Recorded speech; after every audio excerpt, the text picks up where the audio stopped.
Gabby, I'm not going to pronounce her last name, but she's a junior at Homestead, and she attended the California State Summer School of Arts for Creative Writing, and today she'll talk about how you can gain creative power from fear, and how she can try to inspire people with just different interests. So let's get up for Gabby.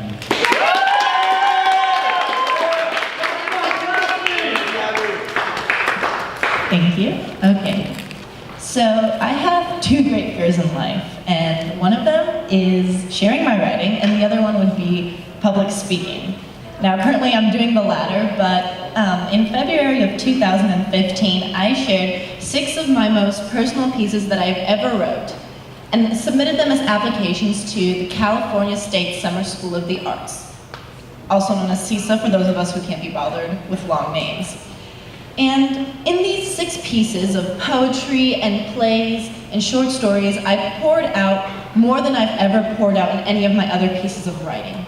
And it was an extremely scary experience because these 6 pieces would determine if I would go to this school of my dreams, and they would be judged by professional writers. And as somebody who's not a professional writer, that's kind of intimidating.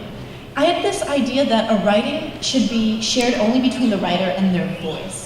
And that idea and that image of somebody pounding at a piece of paper at 3 a.m. in the morning, or as they crumple it up and throw it across the room, that was the height of writing. And, well, doing all these things to be judged if I was going to be a great writer as well was also super intimidating. So writing became this process of self-hate, and every time I would edit, I would find myself writing in the margins of these pages that this is the scariest thing I've ever done. I'm never going to attempt this again, and I'm not going to finish it. Well, the moment that I sent those applications into Sacramento, I had crossed this threshold into the abyss.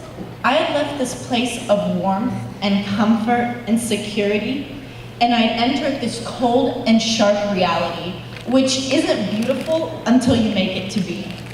Now, we all know what the comfort zone is. It's this place, this non-quantifiable place that we've built fear by fear, brick by brick, and these walls of this house are of past experiences and what-ifs, and they close in on the space that we live in. And sometimes these walls tremble. We can make them tremble when we read inspirational posts about carpe dieming the day, and on Facebook and on Instagram. I mean, we've all seen those. But the second that you close your laptop screen, or the second that you turn off your iPhone, those walls go back to the same place, and you're returning to your self-imposed maximum security prison sentence.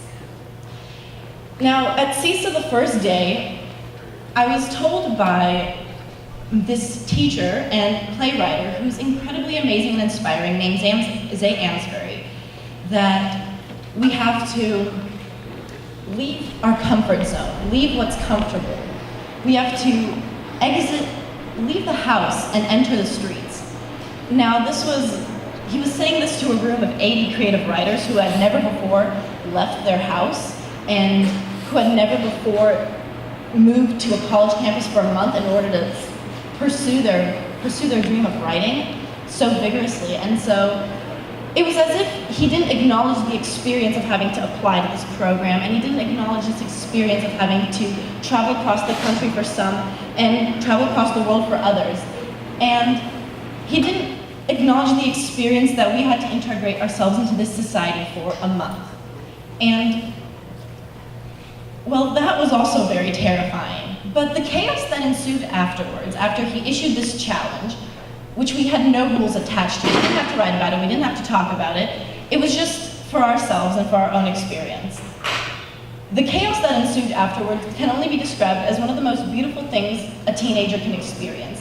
I mean, you have people who are 15 to 18 grasping within themselves at concepts that they had cowered away from before. It was as if they were touching hot coals, and any sort of fear that they had of getting burnt was abolished.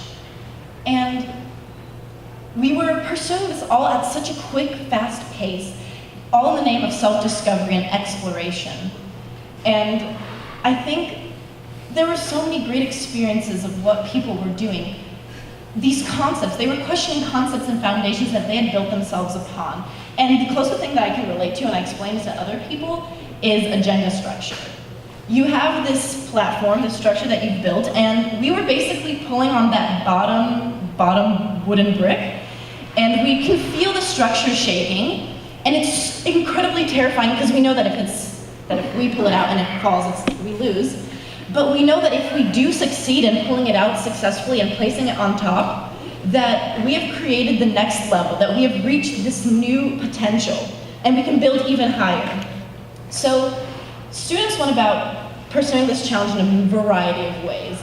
Some people shared pieces of writing that they were extremely terrified to do so. Other people wrote about very personal experiences, and yet others spoke truths that they never thought the light of day would see.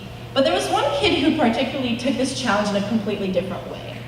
During a privately organized poetry reading, he stepped on stage and asked for all the lights to be turned off. He announced that this was a scary thing that he was doing, and asked for a single flashlight to be aimed at him.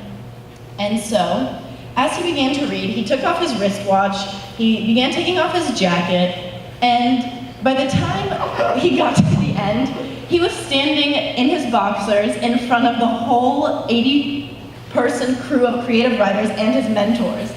Now, no one really knows why he picked this, and no one can really explain the thought process behind doing such a thing. But I think it's also really important to note that it doesn't have to be necessarily reaching within yourself to grasp this extremely profound piece of thought or fear that we have within us. This can be simply something that can bring a rush of blood to the cheeks or a simple nervous giggle when we think about it. It can be also extremely terrifying things, but it can also be something that's not. We have a whole spectrum to experience. And so, with that in mind, I challenge you all to do the same thing. Each month, do something that completely terrifies you. Something that makes you tremble with nervousness, or that makes you go weak at the knees. And then, once you have it, do something with it. Simply doing that scary thing won't be enough, I guarantee it. Make some poetry with it. Write a comedy sketch, talk to your friends about it. We sit for 8 hours a day at school, and then we come home and we sit some more. And, well, doing something like this can really put us to the next level and reach us this new potential within us. And so I think once you do this, you need to share the scary thing that you did. It's human nature to want to shout it from the mountaintops or scream it from the roofs. Whatever it is, you should share it. And so I challenge all of you to leave your comfort zone, to try and exit your house, but definitely to enter the streets. Thank you.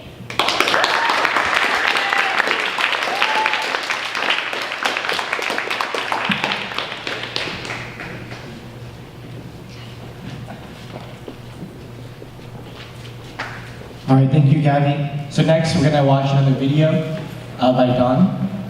So just sit back and relax. Thank you.